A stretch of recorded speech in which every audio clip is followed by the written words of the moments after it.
Atos 16, versão NVT. A segunda viagem missionária de Paulo.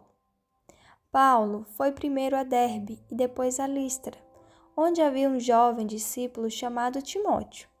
A mãe dele era uma judia convertida e o pai era grego. Os irmãos de Listra e Icônio o tinham em alta consideração, de modo que Paulo pediu que ele os acompanhasse em sua viagem. Em respeito aos judeus da região, providenciou que Timóteo fosse circuncidado antes de partirem, pois todos sabiam que o pai dele era grego. Em toda a cidade, por onde passavam, instruíam os irmãos a seguirem as decisões tomadas pelos apóstolos e presbíteros em Jerusalém. Assim, as igrejas eram fortalecidas na fé e cresciam em número a cada dia. Uma súplica da Macedônia. Em seguida, Paulo e Silas viajaram pela região da Frígia e da Galácia, pois o Espírito Santo os impediu de pregar a palavra na província da Ásia. Então, chegando à fronteira da Mísia, tentaram ir para o norte, em direção à Bitínia, mas o Espírito de Jesus não permitiu. Assim, seguiram a viagem pela Mísia até o porto de Trode. Naquela noite, Paulo teve uma visão, na qual um homem da Macedônia, em pé, lhe suplicava: venha para a Macedônia e ajude-nos. Então decidimos partir de imediato para a Macedônia, concluindo que Deus nos havia chamado para anunciar ali as boas novas. Lídia de Filipos crê em Jesus. Embarcamos em Trode e navegamos diretamente para a ilha de Samotrácia. E no dia seguinte chegamos a Neápolis. Dali alcançamos Filipos, cidade importante dessa região da Macedônia e colônia romana, e ali permanecemos vários dias. No sábado, saímos da cidade e fomos à margem do rio, onde esperávamos encontrar um lugar de oração.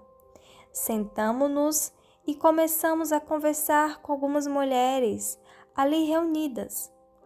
Uma delas era uma mulher temente a Deus, chamada Lídia, da cidade de Tiatira, comerciante de tecido de púrpura. Enquanto ela nos ouvia, o Senhor lhes abriu o coração e ela aceitou aquilo que Paulo estava dizendo. Foi batizada junto com sua família e pediu que nos hospedássemos em sua casa. Se concordam que creio de fato no Senhor, venham ficar em minha casa, disse ela. Insistiu até que aceitamos. Paulo e Silas na prisão. Certo dia, enquanto íamos ao lugar de oração, veio ao nosso encontro uma escrava possuída por um espírito pelo qual ela predizia o futuro, com suas adivinhações. Ganhava muito dinheiro para seus senhores. Ela seguia Paulo e a nós, gritando: estes homens são servos do Deus Altíssimo e vieram anunciar como vocês podem ser salvos. Isso continuou por vários dias, até que Paulo, indignado, se voltou e disse ao espírito dentro da jovem: eu ordeno em nome de Jesus Cristo que saia dela. E no mesmo instante o espírito a deixou. Quando os senhores da escrava viram que suas expectativas de lucro haviam sido frustradas, agarraram Paulo e Silas e os arrastaram à presença das autoridades na praça do mercado. Estes judeus estão tumultuando a cidade, gritaram para os magistrados. Eles ensinam costumes que nós, romanos, não podemos seguir, pois contrariam nossas leis. Logo, uma multidão revoltada se juntou contra Paulo e Silas, e os magistrados ordenaram que os dois fossem despidos e açoitados com varas. Depois de serem severamente açoitados, foram lançados na prisão, o carcereiro recebeu ordens para não os deixar escapar, pois isso os colocou no cárcere interno, prendendo-lhes os pés no tronco. Por volta da meia-noite, Paulo e Silas oravam e cantavam hinos a Deus, e os outros presos ouviam. De repente, houve um forte terremoto, e até os alicerces da prisão foram sacudidos. No mesmo instante, todas as portas se abriram e as correntes de todos os presos se soltaram.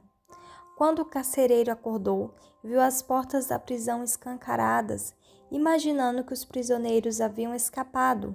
Puxou a espada para se matar. Paulo, porém, gritou: "Não se mate, estamos todos aqui." O carcereiro mandou que trouxessem luz e correu até o cárcere, onde se prostrou, tremendo de medo, diante de Paulo e Silas. Então ele os levou para fora e perguntou: "Senhores, que devo fazer para ser salvo?" Eles responderam: "Creia no Senhor Jesus, e você e sua família serão salvos." Então pregaram a palavra do Senhor a ele e a toda a sua família. Mesmo sendo tarde da noite, o carcereiro cuidou deles e lavou suas feridas. Em seguida, ele e todos os seus foram batizados. Depois, levou-os para sua casa e lhes serviu uma refeição. E ele e toda a sua família se alegraram, porque creram em Deus. Na manhã seguinte, os magistrados mandaram os guardas ordenarem ao carcereiro: "Solte estes homens." Então o carcereiro mandou dizer a Paulo: "Os magistrados disseram que você e Silas estão livres. Vão em paz." Paulo, no entanto, respondeu: "Eles nos açoitaram publicamente, sem julgamento, e nos colocaram na prisão. E nós somos cidadãos romanos. Agora querem que vamos embora às escondidas? De maneira nenhuma, que venham eles mesmos e nos soltem." Os guardas relataram isso aos magistrados, que ficaram assustados por saber que Paulo e Silas eram cidadãos romanos. Foram até a prisão e lhes pediram desculpas. Então os trouxeram para fora e suplicaram que deixassem a cidade. Quando Paulo e Silas saíram da prisão, voltaram à casa de Lídia. Ali se encontraram com os irmãos e os encorajaram mais uma vez. Depois partiram.